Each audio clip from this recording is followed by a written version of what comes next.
काय चाललंय ते? आमच्याही जाणार नाही. शांत हो. नाही, गप्पा बस. तू 2 दिवसापूर्वी मला अडवलंस, आईची शपथ घातलीस म्हणून मी थांबले.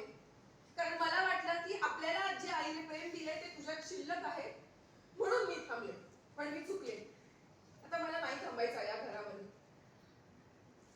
तुमच्या भांडण्यापेक्षा आपण वेगळी होऊया. रोलिंग अँड ईश्वरी थोडं पुढे एक वेळेस बस. Rolling and action. मला नाही थांबायचं या घरात. रोजच्या भांडणापेक्षा आपण वेगळे झालेलो बरं.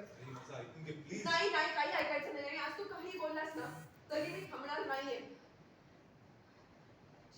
लग्न होऊन सासरी गेले असते तर वेगळे झालोच असतो ना आपण. रोलिंग अँड थोडीशी मागे.